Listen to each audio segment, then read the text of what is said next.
Good evening and welcome to our Monday episode of Brett's Old Time Radio Show. Welcome to my summer home here in beautiful Murcia. Thanks for joining me once again for our regular late night visit to those dusty studio archives of old time radio shows right here at my summer holiday home on the south coast of Spain here in the Murcia region. We're actually quite close to a little seaside town called Matheron, so if you look it up on the map, then you'll be able to see exactly where we are. I'm Brett, I'm your host for our Nighttime podcast. Welcome to another episode. I've got Facebook, Instagram, and YouTube. They're all called Brett's Old Time Radio Show, and if you could follow me there, I would really appreciate it. Feel free to send any feedback to brett@tourdate.co.uk, and your support would be amazing at patreon.com/Brett's Old Time Radio Show. It's time now for episode 17 of series 4 from Hancock's Half Hour. This is called Agricultural Ancock. We present Tony Hancock, Sidney James, Bill Kerr, Hattie Jakes, and Kenneth Williams in Hancock's Half Hour.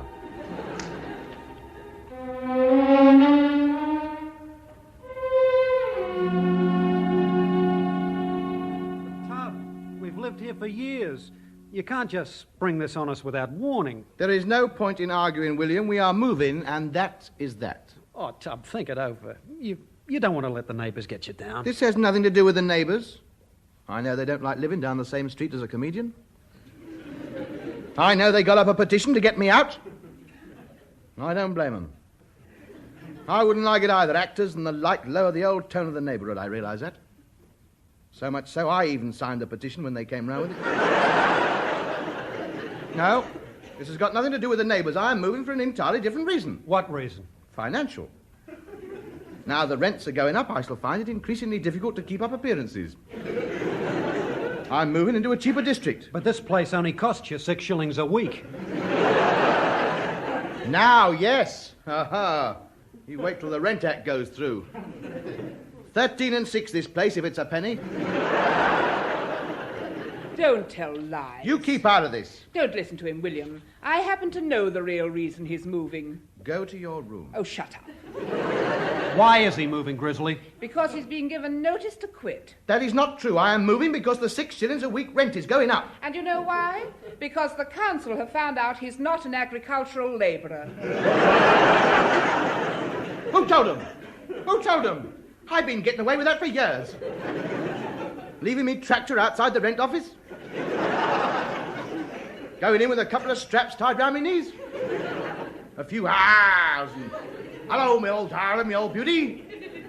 And they're completely fooled. How do they find out? Because I told them. I think it's disgusting taking advantage of subsidised rents. Everyone else down the street pays 30 shillings a week. Why should you get away with it? I'm not getting away with anything. I've got a claim to being a farm labourer. What about me row of carrots in the window box? And me knobby Brussels up the garden path. Don't forget the mushrooms growing on your bedroom wall. Ah, no, fair play. We can't count those. I wouldn't be there if you'd mended the roof last year. It's like Hackney Marshes in there some nights. Well, I'm glad you've been found out. Perhaps you'll pay your proper rent now. I am not paying 36 shillings a week for this monstrosity. It is a dead liberty. Even the foundations are shifting. Don't be ridiculous. They are. You look in the deeds. 23 railway cuttings Cheam here. 40 years ago, it was number 11. Well, I don't fancy moving from this place. Broken down and derelict though it may be, it's the only home I've ever known. It's a great comfort to know that after a hard day at the Labour Exchange, you've got a place to come home to and hang your hat and boomerang up.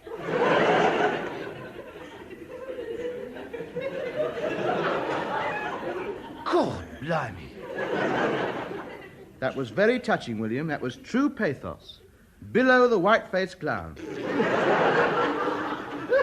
But you'll be just as comfortable somewhere else. No, I won't. This place has become part of me. There are so many things in here to remind me of the happy hours I've spent here. True. Like the 2-inch deep ridges in me Adam mantelpiece, where the heels of your boots rest, and the scorch marks on me oak panelling,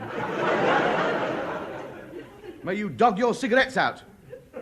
And the big holes in me Persian carpet where you spill that gin you make in the bathroom. Yeah, that's it. A new place won't have that lived-in look.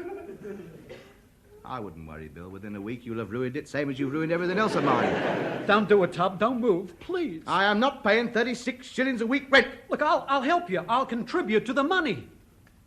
You what? You? All right, come on, Nuffield. Let's see it. Come on, turn your pockets out. Turn your pockets out. Let's see what untold wealth lies nestling in those threadbare mockeries that you are pleased to call trousers. Come on, let's see it all. Oh, yes. Aladdin's cave. Look at it. Hitler's loot here. An Australian shilling. An Irish penny. And a Malayan threepenny bit with a hole through it. So much for the currency. I've been robbed. There was a sixpence there. Sixpence?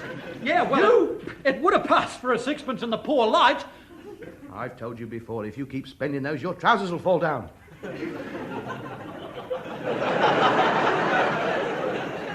What other treasures have we here? 3 summonses, a deportation order, and, of course, your most valued possession, a combined corkscrew and bottle opener.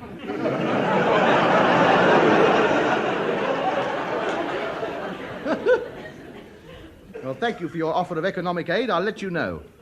That settles it. We're moving. Well, I'll go and pack then. Pack. Just put the stuff back in your pockets and you're ready. Wait a minute. I've just thought there is one way you could stay in this place and still only pay 6 shillings a week. Of course there's not. They've tumbled me. They know I'm not a farm labourer. Exactly. So all you've got to do is to become one and you can stay. There's nothing they can do about it.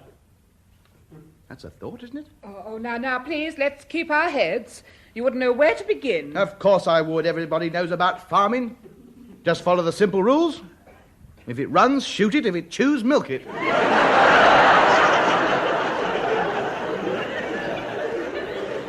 I'm sure the horses will be most surprised. I still haven't forgotten that trip into the country last year when we came across those ducks in the pond. What was that brilliant remark you made? They must have whopping long legs to walk across that.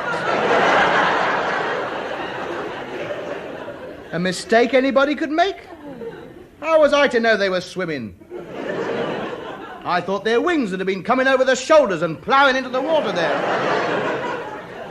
You don't want to worry about me. Anybody can make a go of farming. Little planning, that's all. Rotate your crops. Rotate them. Get them going round. That's the secret.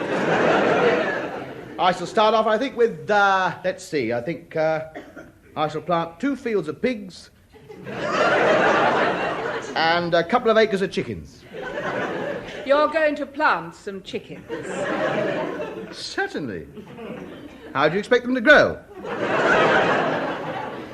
Get them buried up to their necks. Wait for a bit of rain, we should have a nice crop of eggs. How many herds of carrots do you reckon to have wandering around? Are you taking the mickey? What's wrong with planting chickens and pigs? I want them to reproduce and increase my stock. Not in the ground. That's where you're wrong, you see.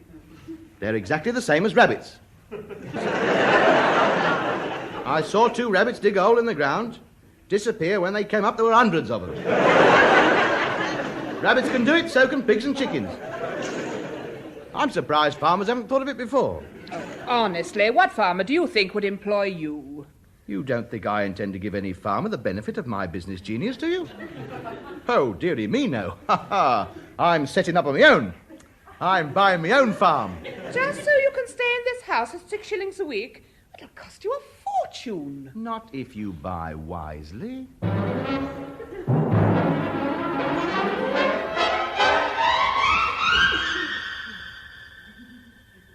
So there we are, Sid. I want to buy a farm of you. Not if you buy wisely, he said. Farms, yes. Well, it's not exactly my line of country. I'll have to work through my agricultural expert, Potato Pete. Oh, yes, I remember him on the posters during the war. Little brown fat fellow with leggings and a bush hat. That's him. Now, where do you want this farm? Oh, I don't know. I thought perhaps in the country somewhere. Just as well. Yes, it's just as well, because there's not many left in town at the moment. Well, there we are. There's one up in Scotland, 10,000 acres. No, I don't think so. No. Not that I've got anything against Scotland at all. Fine country it is. Hoots, wahai, and all that stuff. But it means leaving East Cheam early every morning to milk the cows, doesn't it? Yeah. Well, I got something outside Weybridge, 2,000 acres, all fully stocked up, pedigree herds, 150 nicker. That's a bit cheap, isn't it? Yeah, well, we got to get rid of the bloke first. That's going to be hard, is it? Yes, he doesn't want to go. You never know, he might fall in the combine harvester or something, mightn't he? That's terrible. No. He'll just get bundled up in a stack of wheat, then we toss him in the middle of an haystack and forget about him. Now, look, Sid, let's get our business methods sorted out. I want no part of any skullduggery, sharp practice, or foot paddery. I want an honest, straightforward, legitimate 20,000-acre farm for 50 quid. Look, Hancock, you must realize honest deals are very expensive. Without the threatening letters and the sock full of sand over the bunts, people want too much for their property.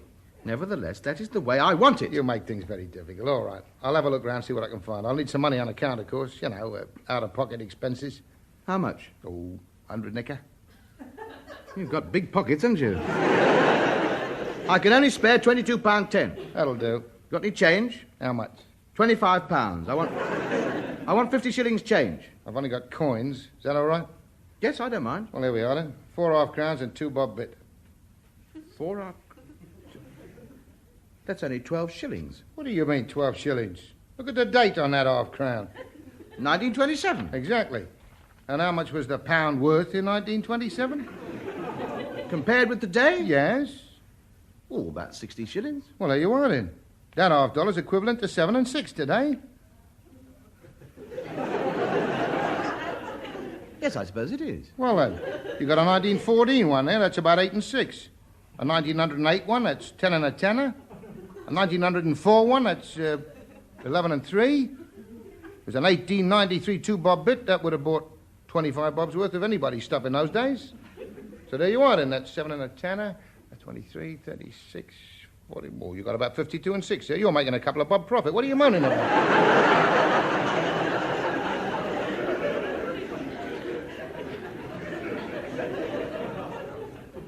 I hadn't looked at it like that before.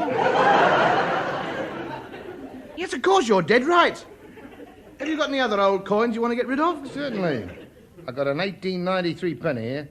Now, how much was that worth in those days? About 3 and 6. I'll let you have it for 3 bob. Thanks, Sid. That's a bargain. I got some 1957 half-crowns here. You interested? 1957. Yeah, well, money's not worth much these days, you know. Here, I'll tell you what. I'll give you 2 1914 tanners for them. Sold. If you get any more 1957 stuff, or even 56, I don't mind. I'll take it off your hands. Oh, thanks, Sid. It's a good job I know you. Otherwise, I might have been lumbered with a lot of worthless money. I'll keep in touch. Meanwhile, you'll look out for that farm for me, won't you? I'll let you know as soon as anything turns up. I'll see you.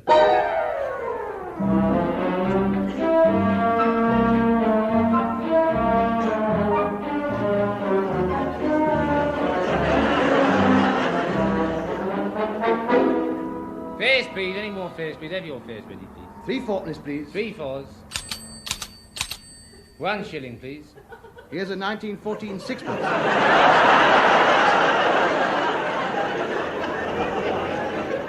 Give me the change, please. Stop twittling about. I've got a bus full of people here. 1 Uncle Bob, if you don't mind. My good man, this is a 1914 sixpence. Goes a lot farther than today. Do it. Well, you lot ain't going no farther. Get off. Thank you.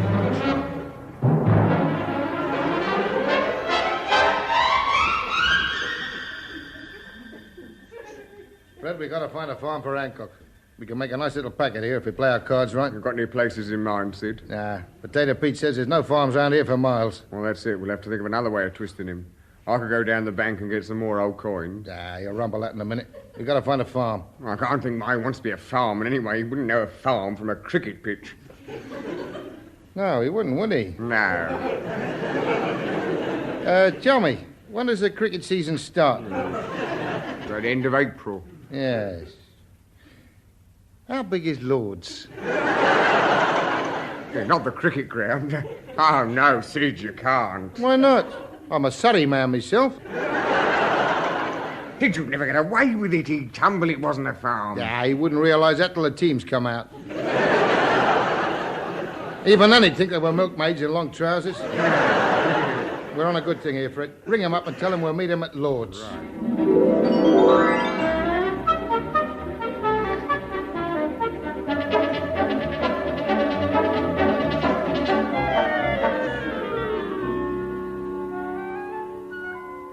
Well, there it is, Hancock. Your new farm. I don't know how you do it, Sid. Right in the middle of town, too. I can't think why it hasn't been snapped up before this. It used to be owned by the aristocracy, I see. Aristocracy? Yes, it was on the gate as we came in. Lord, who was it? Lord? Oh, yes, Lord. Lord Taverners, that's a bloke. Well, what do you think of it? Very nice, very nice. I like the big farmhouse with the balconies up the top there. What a good idea having those steps leading down into the pasture. Yeah, very handy, that. You like it, Bill? It doesn't look much like a farm to me. Here we go. Chips Rafferty has spoken. I suppose you had a 100,000-acre cattle station. No, I never owned a farm. Some bushwhacker tried to sell me Sydney cricket ground once, though. Oh, well, yes, you'd buy anything. Right mug you are. They see you coming, you're just the sort of person they'd pick on, you are. Simple-minded. Oh, no, I'm not. I didn't buy the cricket ground. I knew it'd take on when I saw it. And besides, I only had a few bob left after I'd bought the bridge. Oh, it's yours, is it?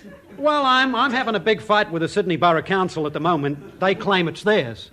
Yeah, well, come on, let's have a look round the farm. Well, please don't think I'm being awkward, but it doesn't look much like a farm to me, either. Why don't women stay in the kitchen? Of course it's a farm. What else could it be? But the field is so flat and beautifully kept. Well, it's just like a cricket pitch. Just like a cricket pitch. Isn't it pathetic? Who ever heard of people playing cricket on a farm?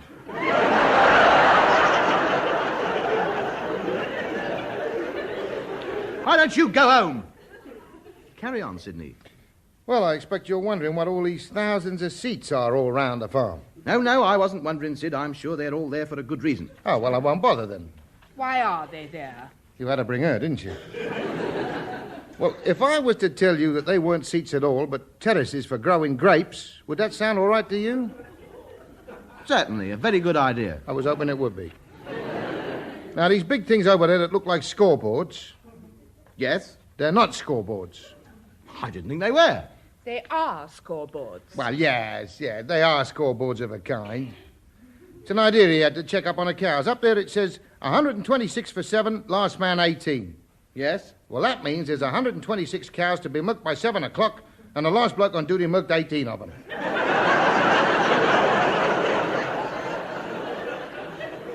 Well, why do they want to know that? Well, you don't want to milk the same cow twice. What about the big white screens at either end of the field? Now, I'm very glad you mentioned them, you clot. They're what we farmers call marrow shaders. There you are. Marrow shaders. Why don't you think before you ask stupid questions? They get on your nerves, these townies, don't they? Just come down from London for one day and they think they know it all. Marrow shaders. I guessed it straight away. You plant your marrows behind them and move them about to keep the sun off them. Right, Sid? Right. What are those 6 bits of wood sticking up in the middle there? 3 at each end. Well, you do that in your garden, don't you? You plant a row of seeds, stick a bit of wood in the ground to show you where they are. Of course. Well, there's probably 3 rows of carrots out there, then. You're catching on. I noticed it's roped off. Yeah, well, that's in case your 126 cows go stamping all over the seeds. Very well organised, this farming, isn't it? Yeah, look, when you go into the farmhouse, you'll notice that you've got all the latest farming equipment in there. It's all packed away in leather bags. You'll find some white pads to stop your knees from getting dirty when you're planting the carrots. And there's some flat bits of wood with round handles which you turn upside down to make holes for putting the spuds in. And they say our farms aren't equipped properly. Oh, they've got the lot here. What's that heavy roller for over there, in case you want mashed potatoes? At last, he's realised something. I'll make a farmer out of you yet. Well, you seem to have got everything organised here, Sid. There won't be anything for me to buy. You want some livestock, don't you? Fred, Yes, Sid. nip down to Richmond Park and see what you can find. Round up a few stags. Trim her antlers down a bit. He won't know the difference. Hey, you want some milking machines as well, won't you? Yes, please. Well, look, I've got one on me. The latest scientific electric milking machine. Here we are. Milking machine? 2 bits of fuse wire? I hope you're not going to spoil this entire transaction by trying something shady. Of course not. This is a bona fide milking machine. You tie a piece of wire around each wrist, plug them into the electric light, and switch on. Well, what happens? Well, a shock makes your hands go up and down faster. Oh, well, that's a lot. If you'll sign the deeds, give me the check, you can start farming the land as soon as you like. Thank you, Sid. I'll have this lot ploughed up and full of cabbages in no time. Oh, Lord Taverner will have the surprise of his life when he sees what I've done with his farm. You're not kidding.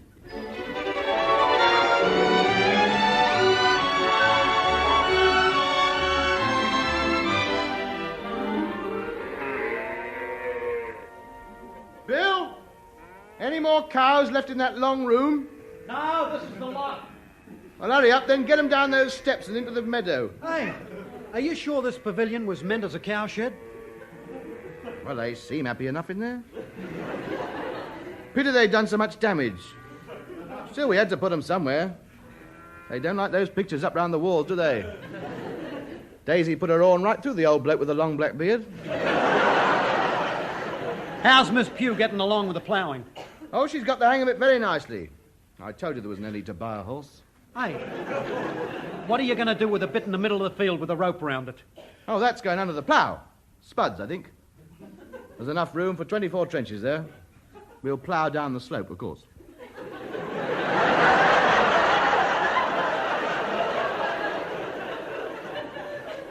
Don't say anything. We've got company. Look, coming down the stairs onto the field.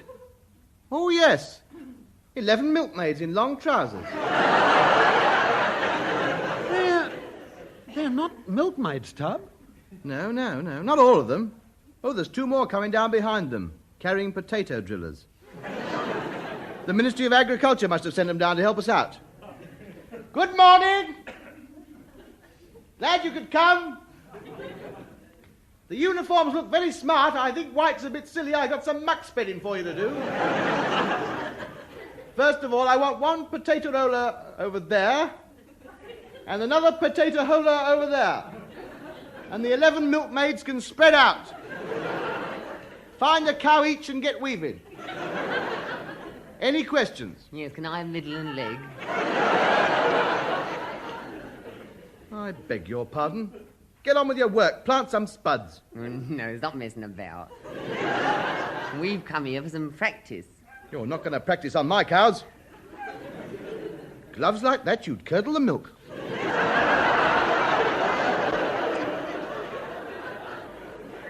Here. What? What have you done to our wicket? Done to your what? Look at it, great big ditches all over it. Oh, that, I've ploughed it up. Oh, you're half rotten. By the time I patted all this lot down with me back, the 5 days will be over. You wait till I see the selectors. Hey, what's going on, Tub? Who's the rat bag? I knew it, an Australian. I might have known they were behind it. Sabotage. You don't want us to practice, do you? You want me to get out for a duck? I want you to get out after those cows. Now, go on. And there's another thing, cows in the outfield. We don't mind pigeons or even a dog if the game's been a bit slow. But if a cricket ball goes down among that lot, I'm not chasing it. You can send for Fanshawe. I'll send for the police in a minute if you don't get off me land. Oh, don't be like that. To be reasonable, see it from my point of view. How can Frank Tyson run up to bowl over a ploughed field? I have to lay down a plank for him. And Dennis's knee won't stand up to hopping over this lot for a quick single. I understand. I've just realised. You're not milkmaids and potato holers at all, are you? No. You've come here to play a game. Yes, I think yes. Oh, dearie me, what an idiot you must think I am.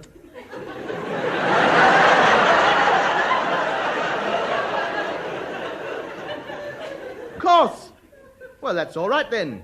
Get the goalposts up. You can play down that end. Oh, then he'd drive you up the wall.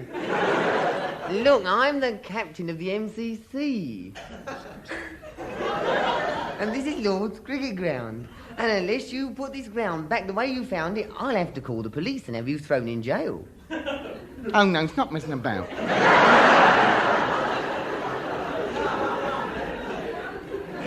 Listen, I bought this land fair and square from Lord Taverner, and I'm farming it. So you can sling that down your wicket and thump it. Oh, I see. That's your attitude. That is my attitude. Oh, belligerent. Yes. Oh, yes, belligerent. Oh. Yes, here am I, and here I stay. Well, we'll see about that. We are going to start our practice. All right, Godfrey.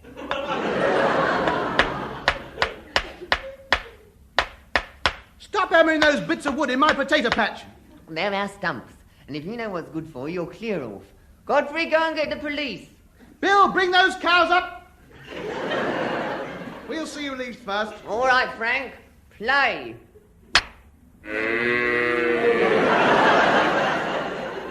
Ooh, 6. Goody gumdrop. How dare you? You've knocked my cow out. Well, he shouldn't be there. He's daft having 2 silly mid-offs. She wasn't silly mid-off. She was cover point, a bit short of square. Are you telling me I don't know how to place my field? Now you're asking me? Yes, I am. Oh, shut up. Play. How's that? Caught on the boundary? No, I wasn't. How can I be caught by a cow? She opened her mouth and swallowed it. Tell her we want our ball back. Look at her, she's chewing all the shine off it. Hey, Tub, look, here come the police. I don't care about the police. I've got my rights. I paid for this land. They can't turn me off. Oh.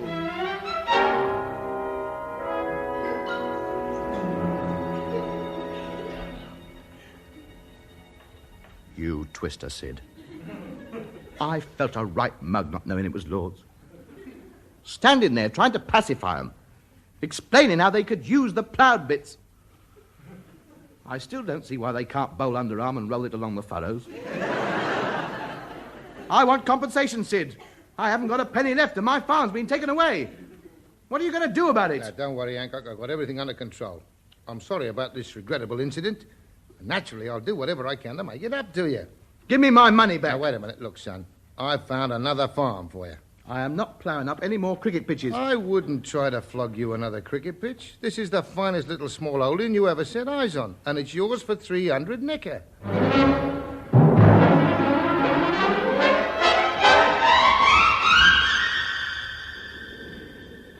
Play! And it's Sasha 7 to hold. A forehand drive across court. Backhand volley from hold. Sasha slobs deep. Hey, get off my land, you two! Mind my cows. This is private property. This is Wimbledon Farm. I've got the deeds to prove it. Don't you hit those balls at my cows. Who said you could use my net? You'll hear more of this even as... Yes?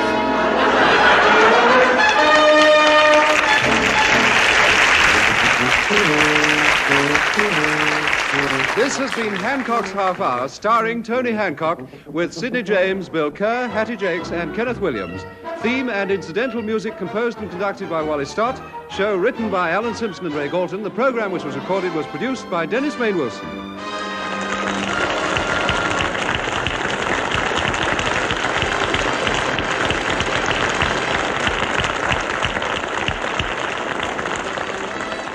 Welcome back. Hope you enjoyed our latest episode of Hancock's Half Hour. And don't forget, we'll be back tomorrow with more intrigue and investigation from Sherlock Holmes, going live at 5 p.m. GMT. You can email me on bret@tourdate.co.uk. I'd love to know your thoughts on our show. And as I've mentioned many times, your support would be amazing at patreon.com/Brett's Old Time Radio Show. Thanks for listening. I'll be with you 7 days a week, each and every week. And I'll see you tomorrow on Brett's Old Time Radio Show. Love you. Bye.